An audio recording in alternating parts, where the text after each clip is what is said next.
Who is Trevor Smith, AKA Busta Rhymes? One of the most energetic entities in the culture of hip hop. Every time I come, a nigga gotta set it, then I gotta come on, then I gotta get it, then I gotta blow it, then I gotta show it, every little thing I nigga be doing because it doesn't matter because I'm gonna. Busta Rhyme. Busta Rhyme. I'm Grandmaster Caz, original member of the legendary Bronx hip-hop group, the Cold Crush Brothers. And I am MC Shyrock, the first female rapper of hip-hop culture. And this is Origins of Hip Hop, extended play. Hey, we just watched the Busta Rhymes episode of A&E's Origins of Hip Hop, and we're here to dive even deeper into the subject of Busta Bust. You ready for this one, Sha? I'm ready. Let's bust this one out. Let's go.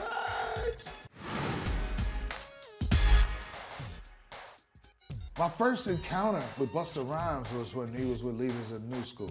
The energy that came from the group reminded me of our group, the Cold Crush Brothers. I found out from Charlie and Busta that, okay, they were fans of the group. Understood. And there's always one person out of a group that's the standout. And that's why he became such a successful solo artist. Me and Brown was still having this thing between us. We was the real competitive two in the group. This is what the nature of our relationship was built on, from the battle in the schoolyard when he was dissing me the day that he met me. You know, it's hard to have two alpha males in one kennel, man. Someone's gonna get got. I've seen those guys have fistfights in my office. I've had to restrain them in the studio and at shows. He'll bark on you. His voice is ill, you know? I'm not no bitch. You're not gonna son me like that. Bottom line is, there was a competitive spirit of everybody wanting to do well and shine. He always treated the group like this was his group. But once we came out and the way people was taking to Busta Rhymes and all of that energy that I was displaying, it was like we were the two showmen. If there was one song that we had to say kind of put Busta on the map, outside of Leaders of the New School, in his solo career, it was Woo Ha. Yes. Got You All in Check. I agree. Listening to the radio late at night, inspiration came to him in the form of the architects of the old school.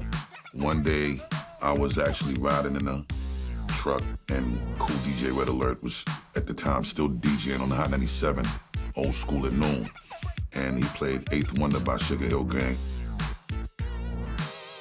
and used it in my song. Put the record together, mixed it, mastered it. Shit went gold in 4 weeks. Album came out, went platinum 8 weeks after that, and there was no looking back after that shit.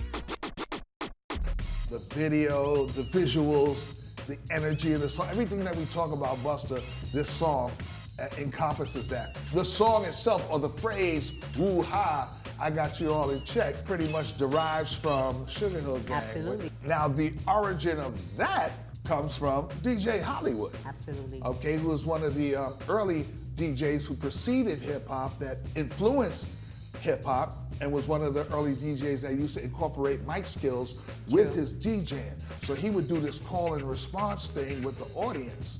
So he'd say, it's up my back, it's around my neck, and the crowd would go, woo-ha! And then he'd go, I got you all in check. So that translated to Hank, which eventually translated to Busta. Exactly. And a lot of hip-hop songs, records, anthems even, come from little phrases like that that you think maybe they came from here, but if you follow them back to its origin, a lot of times it goes much further back than we know. Absolutely. The fact that the two OGs is here and we know this. We can straighten it out. We can straighten it out, and that's why you know, baby. Facts. From his style.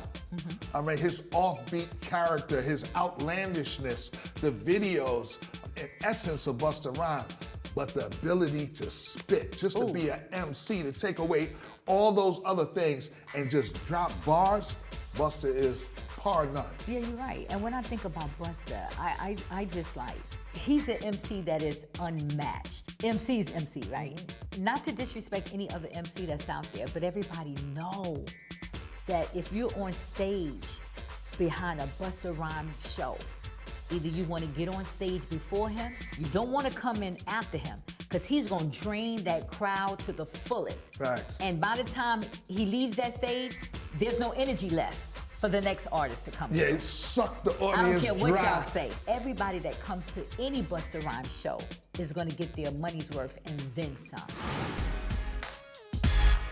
We've got a very special guest right now. Joe Conzo is a photographer from the Bronx who has been documenting hip-hop since the beginning. My brother Joe Conzo, it's great to see you, man. Thanks for coming on the show. Peace, Grandmaster Shaw. How's it going? Thank you for having me.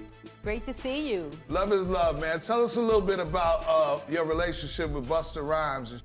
Busta Rhymes is one of those performers that seeks out the camera. He's a great hype man and knows where the camera's at. Does it make it easier to shoot him? He knows who's shooting in the pit or who's shooting on stage. So, he knows who I am. So, he'll make sure he'll give me that little 3 or 4 second special Joe Conzo shoot.